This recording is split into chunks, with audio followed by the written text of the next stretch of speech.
नमस्कार दोस्तों। आज मैं आपको बताऊंगा PMEGP prime minister employment generation programme क्या है और इसके अंदर आपको लोन किस तरीके से मिल सकता है और कितनी इस पे सब्सिडी है।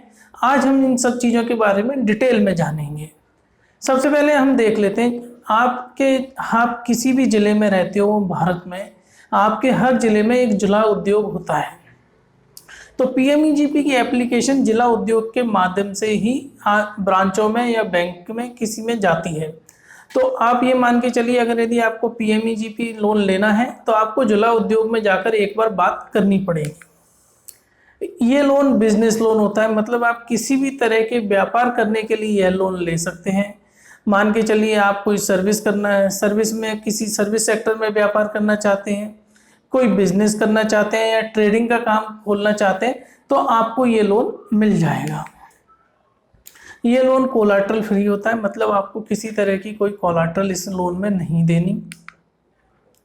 आप वर्किंग कैपिटल भी ले सकते हैं और टर्म लोन भी ले सकते हैं। वर्किंग कैपिटल डेली की ज़रूरत है, जो आपको जो डेली के जो खर्चे होते हैं उसके लिए। टर्म लोन मतलब आप कोई मशीनरी लगाना चाहते हैं एक साथ, तो उसके लिए टर्म लोन होता है। इसके अंदर जो सबसे बड़ी महत्वपूर्ण बात यह है कि इसके अंदर आपको सब्सिडी मिलती है, मतलब लोन जो आप लेते हैं उसके ऊपर गवर्नमेंट आपको सब्सिडी देती है। आइए हम देख लेते हैं किस प्रकार से मिलती है। ये आपके साथ पीछे एक चार्ट है। सब्सिडी को इन्होंने दो पार्ट में डिवाइड किया है, पहला अर्बन रूरल और फिर डिवाइड किया है जनरल कैटेगरी और फिर अदर एसटी एससी या जो सामाजिक तौर पर जो थोड़े पिछड़े वर्ग के लोग हैं उनको। तो इसके अंदर हम सबसे पहले रूरल की बात कर लेते हैं, यानी गाँव में। अगर यदि आप जनरल कैटेगरी में हैं तो आपको 25% तक की सब्सिडी मिलेगी। अगर आप एसटी एससी में आते हैं तो आपको 35% तक की सब्सिडी मिलती है। अब हम बात करते हैं शहर में। अगर यदि आप ये शहर में ये लोन लेते हैं तो अगर आप जनरल कैटेगरी में तो 15% सब्सिडी आपको मिलेगी। अगर आप एसटी एससी में आते हैं तो 25% सब्सिडी मिलती है। आइए हम डिटेल में और जान लेते हैं। मान के चलिए आप रूरल एरिया में रह रहे हैं, गांव में रह रहे हैं, तो 1 लाख रुपए का अगर यदि आप लोन लेते हैं जनरल कैटेगरी में हो तो आपको 25,000 की सब्सिडी मिलेगी। अगर आप एसटी एससी या किसी और बैकवर्ड क्लास में आते हैं तो 35,000 की आपको सब्सिडी मिलेगी लोन पर। अब यही चीज़ अगर हम शहर में देख लेते हैं, अर्बन में 1 लाख के लोन पर जनरल कैटेगरी के व्यक्ति को 15,000 की सब्सिडी है, एसटी एससी वाले को 25,000 की सब्सिडी है।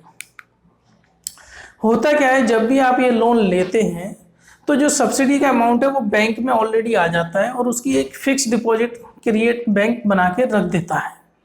फिक्स डिपॉजिट पर आपका कोई ब्याज नहीं मिलता और जितना भी जो फिक्स डिपॉजिट का अमाउंट होता है उतने लोन अमाउंट पर आपका कोई ब्याज नहीं लगता। ये जो फिक्स डिपॉजिट है ये 3 साल के लिए लॉक इन हो जाता है। मान के चलिए आपका लोन जनवरी 2020 में सैंक्शन हुआ तो जनवरी 2023 तक के लिए आपका जो फिक्स डिपॉजिट का जो सब्सिडी का अमाउंट आया है जिला उद्योग से वो लॉक हो जाएगा, यानी कि आप उसको 3 साल के पहले नहीं निकलवा पाएंगे।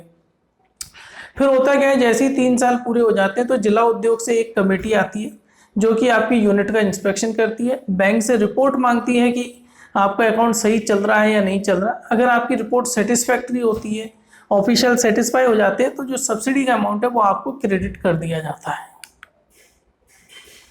एलिजिबिलिटी क्राइटेरिया में आप भारत के नागरिक होना चाहिए और सबसे बड़ी बात कि जो मेन जो इसमें है कि आपकी उम्र 18 साल से ज़्यादा होनी चाहिए। आप इसमें वर्किंग कैपिटल का लोन ले सकते हैं, जैसे कि किसी की शॉप है तो वो शॉप चलाने के लिए जो वर्किंग कैपिटल यूज़ होती है डेली में, उसके लिए लोन ले सकते हैं। मान के चलिए आप कोई बड़ा उद्योग डालना चाहते हैं, कोई मशीनरी डालना चाहते हैं, तो आप उस मशीनरी डालने के लिए टर्म लोन ले सकते हैं, फिर उसका ईएमआई में आप पेमेंट कर सकते हैं। जो डॉक्यूमेंट्स की रिक्वायरमेंट है, मैंने जो लिस्ट दी हुई है यहाँ पर डॉक्यूमेंट्स की, वो एक स्टैंडर्ड लिस्ट है। अगर यदि आपके पास ये सारे डॉक्यूमेंट्स है तो कोई दिक्कत नहीं। अगर इनमें से कुछ डॉक्यूमेंट्स आपके पास कम है तो आप एक बार जिला उद्योग में बात करें, हो सकता है वो कुछ ना कुछ अल्टरनेटिव निकल आए। जैसे मान के चलिए आपकी कोई नई यूनिट है तो आप पिछले 2 साल के आईटीआर दे नहीं सकते, तो यहाँ पर आपको वो आईटीआर की जरूरत नहीं है। आप सिर्फ अगले 3 साल के प्रोजेक्शन दे सकते हैं। आप अगर कोई टर्म लोन ले रहे हैं मशीनरी लगाने के लिए तो ऑब्वियसली बात है मशीनरी तब लगेगी तभी तो कैश फ्लोज होंगे, तो आप प्रोजेक्टेड कैश फ्लोज इसमें दे सकते हैं। आप जब भी अप्लाई करेंगे पीएमईजीपी के लिए तो ये ऑनलाइन ही अप्लाई होता है। ऑनलाइन पोर्टल है, आप गूगल पे सर्च करिए, मैंने उसके ऊपर एक वीडियो भी बनाया हुआ है, आप आई बटन पे क्लिक करके देख सकते हैं, जिसके अंदर मैंने पूरा प्रोसेस बताया है स्टेप बाइज कि आप किस तरीके से अप्लाई करेंगे। आपको ऑनलाइन अप्लाई करना है। ऑनलाइन अप्लाई करने के बाद जिस भी ज़िले में आप हो वहाँ के जिला उद्योग में जाके आपको संपर्क करना है। उनको आप उनको रेफरेंस नंबर बताएंगे एप्लीकेशन का और उनसे आगे की कार्रवाई करने को कहेंगे।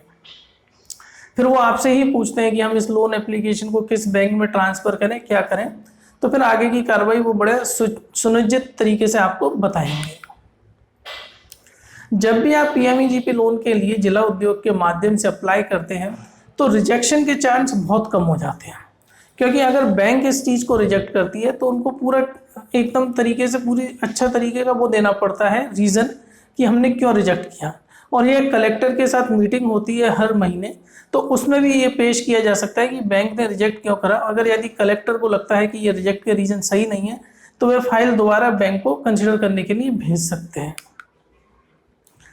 अब जब भी आप पीएमईजीपी के माध्यम से जिला उद्योग से जुड़ जाते हैं तो जिला उद्योग क्या करता है, जितने भी ट्रेड फेयर्स होते हैं ऑल इंडिया, तो वहाँ पर जो प्रमोशन एक्सरसाइज होती है तो उसके अंदर वो आपकी कंपनी के प्रोडक्ट्स भी भेज सकते हैं, आपको भी वो अपने बिहाफ पर स्पॉन्सर करके भेज सकते हैं। यानी कि इससे आपका जो भी आप प्रोडक्ट बना रहे हैं उसका अच्छे ढंग से प्रमोशन हो पाएगा और आपको नए नए ग्राहक मिल सकते हैं अपने काम धंधे के लिए। फ्रेंड्स, मुझे उम्मीद है आपको मेरा वीडियो ज़रूर पसंद आया होगा। प्लीज़ अपने व्हाट्सएप, फेसबुक और इंस्टाग्राम ग्रुप पर ज़रूर शेयर करें ताकि और लोगों को भी ये अच्छी और बेनिफिशियरी जानकारी मिल सके। और मेरा चैनल लाइक और सब्सक्राइब करना बिल्कुल ना भूलें। Thank you.